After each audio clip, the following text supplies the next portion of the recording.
Hello students, today we have to move in the physics lesson, that is magnetic effect of electric current. It is the continued part. Till to yesterday you learnt about the Fleming's left hand thumb rule. Okay, today we have to learn about the solenoid. So get to know the meaning of solenoid here. What is solenoid? Solenoid means it is one of the copper coil. Solenoid is a coil or copper coil or any iron coil also or iron rod also. It is wounded with many number of copper turnings. I think you know about that, why we are using copper turnings only here. Copper is the good conductor of electricity. Keep that thing in mind. Okay. So that's why we are using the copper turning. So solenoid is a coil having a number of turns of the copper coil. Okay, it is having the number of turns of the copper coil, that is called as solenoid. Okay, when the current is passed through the solenoid, if we keep this solenoid, okay, or if we bring the bar magnet near to the solenoid, actually I told you already, the bar magnet is having the two poles. One is called the north pole and the another one is the south pole. Okay, if the bar magnet bring near to the solenoid, actually, so if the solenoid it attracts the bar magnet, then the solenoid, this pole is called as south. And the other pole, obviously we can determine, that is called as north. So like that we can determine the poles of the solenoid. Clear? So first we have to connect the electric current for the solenoid. If we bring bar magnet near to the solenoid, actually bar magnet is having the two poles. One is called as the north pole and the south pole. If it is attract, this is called as a south.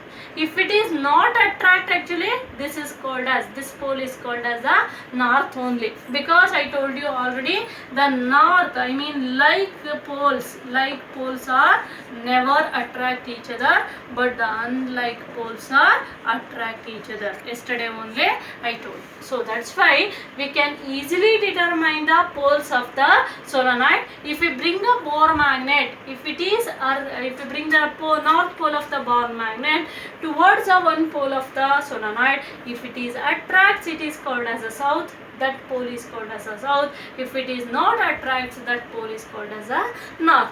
The another side we can detect, if anyone we detect, the another side is whether it is a south or the north. Okay, and this coil is also called as the electromagnet. Yesterday only I told you what is electromagnet. A metallic conductor which acts as a magnet. Okay, this is a metallic conductor which acts as a magnet. When it acts as a magnet, it is very important when the electric current is passed. Passing of electric current is very important. If it is connected to the battery or directly connected to the electric socket, so then only it acts as a electromagnet. Otherwise it will never act as a electromagnet. Even if we detach this circuit also, so it will never act as it is like a rod. Okay, it's not like a magnet. So that kind is called as the electromagnet. Even in this solenoid also, we can see the uniform magnetic field. Yesterday only I told you what is meant by uniform magnetic field. The magnetic field which is having a equal magnitude and direction. The magnetic field which is having the equal magnitude and direction is called as a uniform magnetic field. Even solenoid also, it is having the uniform magnetic field, because these magnetic field of lines what are formed around the solenoid, they are parallel to each other. Parallel in the sense they never intersect each other. Okay, so that's why we can say solenoid is having the uniform magnetic field. Keep in mind that. So till to yesterday you learnt about the one law, that is called the Fleming's left hand thumb rule. So today we have to know about the very two important law, that is also given by the Fleming's. Fleming's was the physicist actually. Fleming's left hand rule, only left hand rule. left hand rule. It is also known as, keep in mind, Fleming's left hand rule is also known as what? Motor rule. Fleming's left hand rule is also known as motor rule. And the another one, that is the Fleming's right hand rule. Right hand rule. This right hand rule is also known as dynamo rule. Okay? Dynamo rule. Keep it in mind. Fleming's left hand rule is also known as the motor rule, and the Fleming's right hand rule is also known as the dynamo rule. So before get to know the what is Fleming's left hand rule and the right hand rule, we have to get to know the meaning of motor and dynamo. Okay, so what is motor and dynamo here?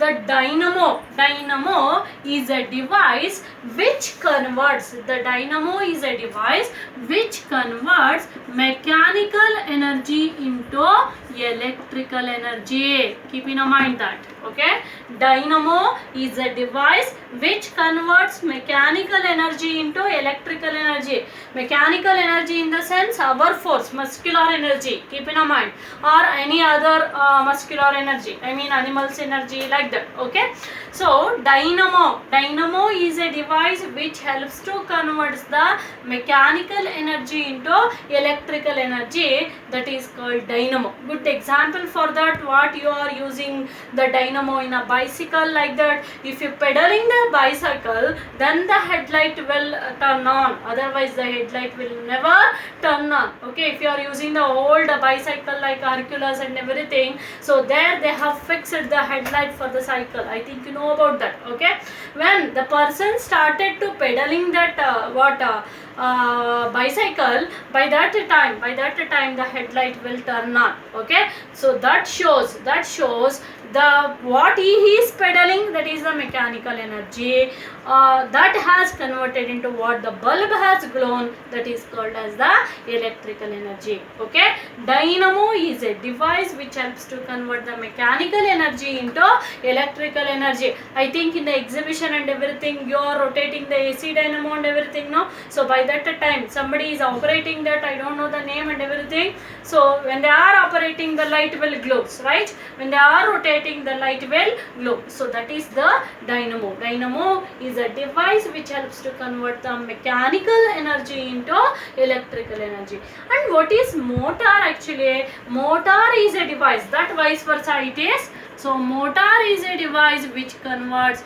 electrical energy into mechanical energy. Okay, so motor every day you are using in your home, like that, to lift the water or to run the mixie or to run the fan. So everything, every electrical instruments, almost all what you are using in your home, so they are worked with the help of the motor only. Okay, good example for that, what you are using the motor to lift the water. So if you connect that motor to the electric socket, then only it lift the water from your water sump or from water well, right? Is it? So that is the electrical energy. Their electrical energy, what you are connecting for the circuit, actually electric circuit, that is the electrical energy. And what motor has lifted the water to your syntax or to your overhead tank, that is called as a mechanical energy.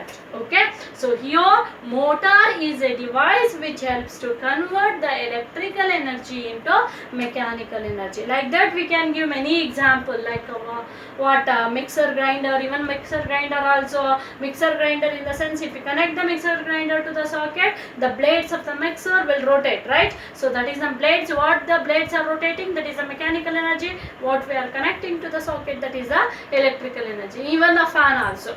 Yes, this is a motor. Let us know the first rule, that is the Fleming's left hand rule. Very important it is.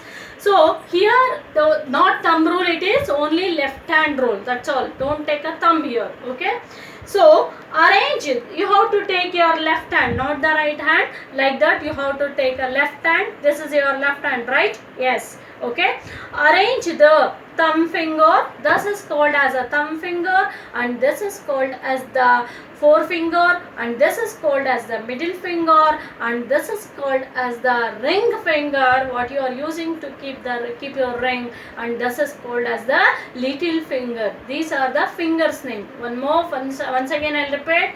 This is a thumb finger, this is a forefinger used to show, and this is the middle finger, and this is the ring finger what we are using for to wear the ring, and this is the little finger. So this is the Fleming's left hand rule. Okay, so these are the fingers name. So let us take the Fleming's left hand rule. Okay, imagine you are holding your left hand, thumb finger, only 3 fingers want to take here. Which are those? Thumb finger, forefinger and the middle finger. Which fingers you want to take? Thumb finger, forefinger and the middle finger, like that. Clear? So then they has to arrange perpendicular to each other. Perpendicular in the sense the angle between the thumb finger and the forefinger must and should be 90 degree, and in the same way the angle between the forefinger and the middle finger it should be 90 degree. Okay, they can ask you perpendicular in the sense, I think you know about that angle is 90 degree. Imagine you are holding your thumb finger, forefinger and the middle finger, so perpendicular to each other or right angle to each other. You also want to take like that. How I am taking like that, otherwise you can't able to assess the rule. Okay, yes, very good. I hope you are taking that fingers. Yes, in this the thumb finger indicates what the thumb finger indicates. The thumb finger indicates the mechanical force, and the forefinger indicates the magnetic field. Then the middle finger indicates the electric current. Keep in mind, direction of electric current, that is the middle finger, and thumb finger is mechanical force, and the forefinger is magnetic field. Keep in mind. Okay. So once again I will repeat you the Fleming's left hand rule, also known as the motor rule. Imagine you are holding your left hand, thumb finger and the forefinger, then the middle finger, right angle to each other or perpendicular to each other, such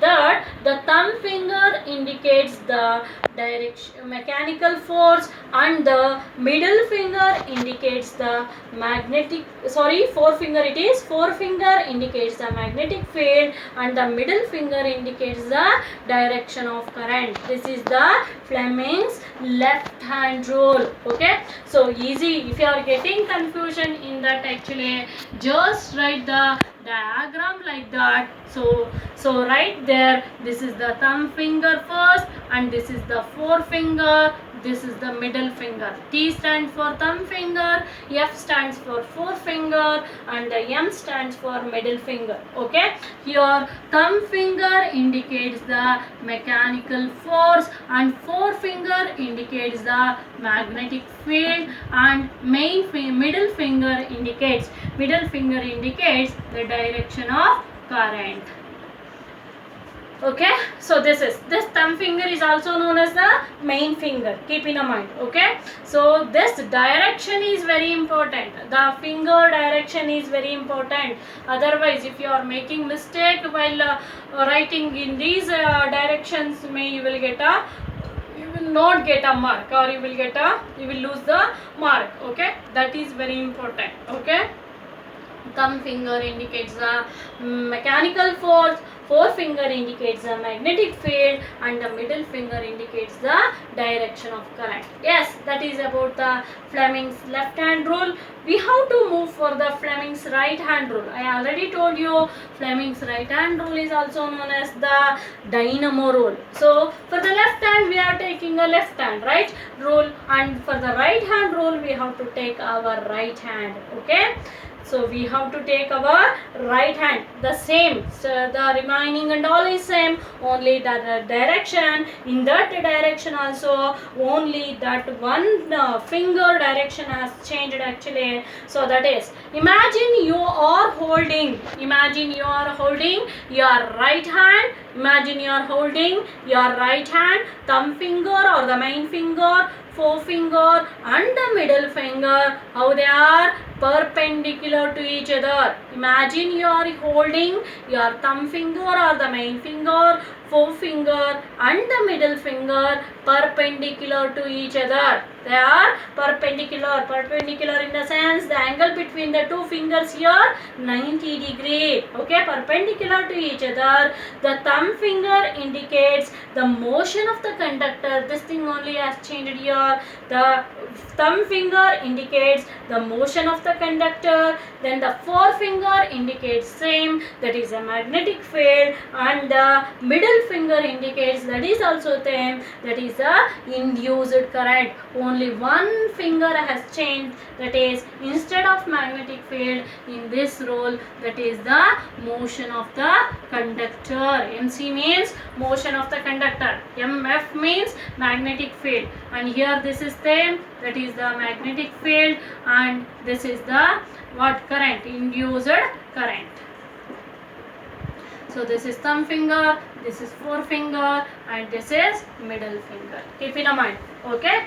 So this is about the Fleming's right hand rule. Fleming's right hand rule states that imagine you are holding your right hand, thumb finger, forefinger, and the middle finger right angle to each other. Right angle to each other, such that the thumb finger indicates motion of the conductor, forefinger indicates magnetic field, and middle finger indicates electrical current, electrical or induced current. So this is about the Fleming's left hand rule and right hand rule. Very important laws. Those are all the very important laws. Keep in mind. So next we have to know about that. Which are those? All those devices are worked on the principle of Fleming's left hand rule and the right hand rule. I already told you Fleming left hand rule is nothing but the motor rule. So where the motor are used, so they are all this principle, based on this principle they are working. Good example we can give, that is the electric motor or generator or loudspeaker or microphone what we are using. Those are all worked on the principle of Fleming's left hand rule. And what are the devices or which are the instruments worked on the principle of dynamo rule? That is very important. That is AC dynamo and DC dynamo. AC dynamo and DC dynamo. Okay. So which are the devices are worked on the principle of Fleming's right hand rule. That's why they are called as dynamo rule. Okay. So that is the AC dynamo and DC dynamo. So here in the next, the learning about the working about the AC dynamo, DC dynamo and DC motor are very important. DC motor worked on the principle of Fleming's left hand rule. Keep in mind, and AC or DC dynamo worked on the principle of Fleming's right hand rule. Sometimes they will ask you the question that they didn't ask right Fleming's left hand rule like that. Just they are asking state motor rule, or they explain the principle and working of DC motor, or explain the principle and working of AC and DC dynamo. Principle in the sense, that is only what I told now. Imagine you are holding that thing only. So that is they will ask like that. So let us know now the working of that in that actually. So which is that the AC dynamo. So before that, what is AC DC here? AC means alternating current. AC means what? Alternating current. Alternating current. And what is DC here? DC means direct current. What is DC here? DC means direct current. Keep in mind. AC means alternating current. DC means direct current. What is alternating current here? The current which flows okay, in the many direction or by changing its direction. Yes, if the current is flowing like that in the way, actually again it able to can change its direction, that is called AC. Okay, the current which changes its direction alternatingly. Okay, the current which changes its direction alternatingly, that is called as alternating current. And direct current means the current which flow in a single direction only, it never changes its direction, it never changes direction, that is called as the direct current. Keep in mind, alternating current means the current which flows in a alternating direction, that is called as the alternating current. The current which flows in a single direction, that is called as the direct current. Keep that thing in a mind, that is the AC current and the DC current. And where this AC current is produced, AC current is produced by with the help of AC dynamo, and DC current will produce with the help of the DC dynamo. That is very important. Okay, so there will be the separate device to produce that current, that is alternating and the direct current actually. So that is AC current will produce it with the help of AC dynamo, and DC current will produce with the help of DC dynamo. That is also very important. And the next thing we have to get to know about the working of alternating current. Working of alternating current actually. So alternating current dynamo, AC dynamo in the sense alternating current dynamo. Okay, so do one thing, here no place actually, so I want to rub at the board again, so I'll quit up to this. So tomorrow I'll explain you about the working of AC dynamo and DC dynamo. Okay, so still that you have to keep learning up to this. Tomorrow I'll explain you about the working of AC dynamo and DC dynamo. Hope you will understand better up to this. Thank you all.